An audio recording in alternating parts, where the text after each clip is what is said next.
Okay. Now we get to the issue of where. Here, this is where there is some room for khilaf. But I will mention that which has been mentioned in the different books of hadith. And the madhab. So let's go with the madhab first. Hanafi madhab, across the board, I didn't find much khilaf within the Hanafi madhab. They took it to be sunnah, mu'tamidan, to fold the hand below the navel. Below the navel. Hanafi madhab.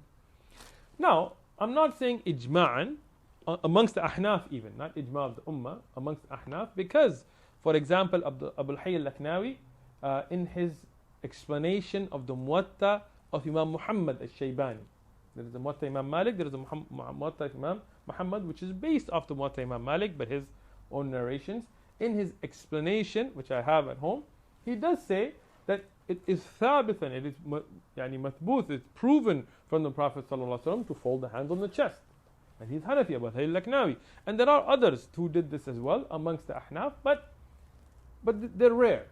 The majority of the Hanafi madhab is underneath the navel. And the dalil that is the most commonly given dalil is the hadith of Ali radiallahu anhu, where it says, مِنَ السُنَّةِ وَدَعَ الْيُمْنَ عَلَى الشِّمَالِ تَحْتَ سُرَّتِ.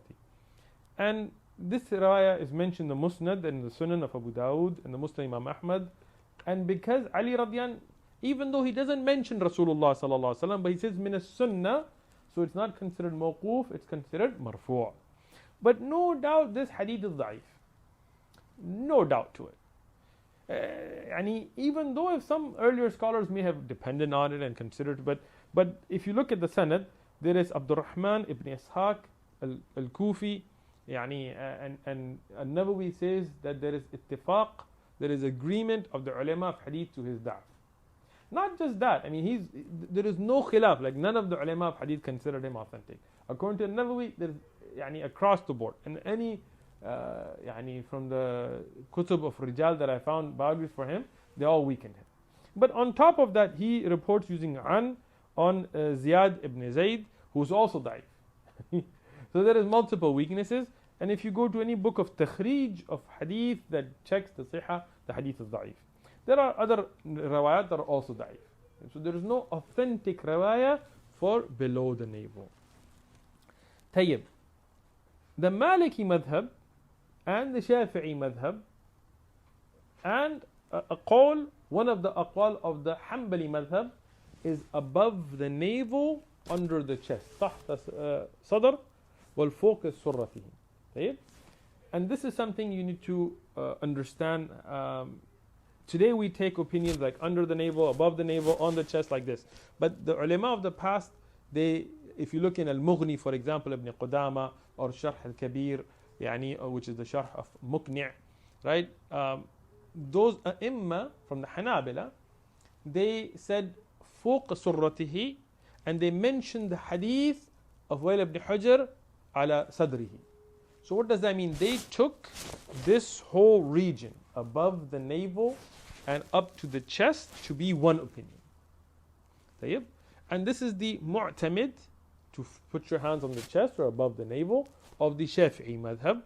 And from the Malikiya, who did take folding, then they took this as the opinion as well. And this is one of the opinions of Imam Ahmad ibn Hanbal, no doubt, even though it's not the mu'tamid of the Hanabila. But Hanabila, such as Ibn al-Qasim in his Hashiyah of Rad al-Murbi', which is the Sharh of Zad al-Mustaqni, Ibn al-Qasim, very classic, well-known scholar, he took this opinion. And every book, from the Sharh of Muntaha al-Iradat to Al-Insaf to Al-Mughni to any of those standard books of the Hanabila that you go to, they will give you this opinion as one of the opinions of Imam Ahmad. In our time, most of the scholars of the Hanabila, like Sheikh Ibn Uthaymeen rahmatullah alayh, or Sheikh Ibn Baz rahmatullah alayh, or Sheikh Salih al-Fawzan, in his printed works, even though I heard an audio that was different, but in his works that we have, they take this opinion of putting your hands on the chest. Now on the chest here means from the chest plate to the navel. This whole is considered as the sadr in the sense of this fiqh mas'ala. If you put your hands very high where you're touching the neck, then this is makruh. There's karaha here. You're not supposed to put your hands like this. Rather, to put them here or above the navel. This is the opinion of the Jamhur al-Ulama in this sense that you will hear. Tayyib. The hadith here are many, but I will just mention some of them. The hadith of Wa'il ibn Hujr, mentioned by Ibn Khuzaymah, and no doubt that this hadith has been considered to be sahih in accordance to the usul of the rawat. Yani the chain is no doubt sahih. There is some khilaf of ulama whether there is ziyada in this. Because Wa'il ibn Hujr, he mentions the wada' al-yadayn in the riwayah that is stronger, which is in Sahih Muslim, without mentioning ala sadrihi.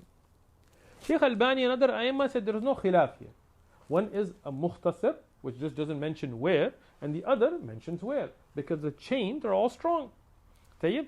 So if we take that, then this hadith of Wa'il ibn Hujr becomes a very clear dalil and a sahih hadith for folding the hands yani upon the chest, which would mean yani again below the neck area all the way to the navel. There is also the mawquf riwayah from Ali radiyanhu. Ali radiyanhu, mawquf meaning it's his fi'l, where he folded his hands above his navel. Right?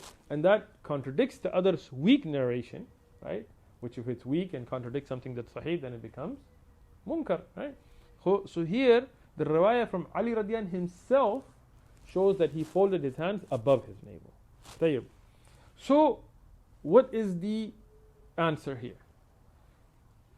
Even the matan and the madhab may be whatever, but the qawl that is sahih, in the light of the evidences and the authentic narrations, is it is from the sunnah to fold the hands right on the left, anywhere from above the navel to the chest. Okay? Below the navel, we don't have an authentic narration. Up on the chest, touching the neck, we have no narration except one very weak narration, and this is karaha, that is disliked action. So anywhere here, if somebody puts it right above the navel or a little bit further up to the chest, there is no problem. There is no like 10 degrees and things like this. There are other riwayat that mention the elbows were in line and what do you call it, surflex?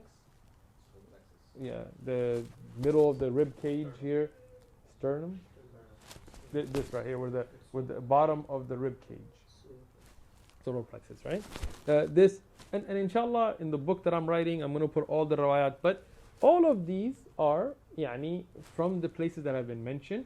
So nothing wrong with any of that. If somebody puts it a little bit lower, somebody puts it higher, this is all within the sunnah. Now, if somebody puts it underneath the navel, are they doing something bid'ah? La, they're not. If somebody puts it on their elbow, are they doing something bid'ah? Yes, they are, because there is no narration for that. If somebody puts it touching their neck, are they doing something bid'ah? Yes, or at least makruh, because there's no narration. There is a narration for touching the nahr, but this is extremely weak and so on. So within the accepted aqwal of the ulama, there is no bid'ah that is mentioned here, but what is from the sunnah is to put the hands above the navel or up to the chest, and all of that is amr wasi'. Tayyib.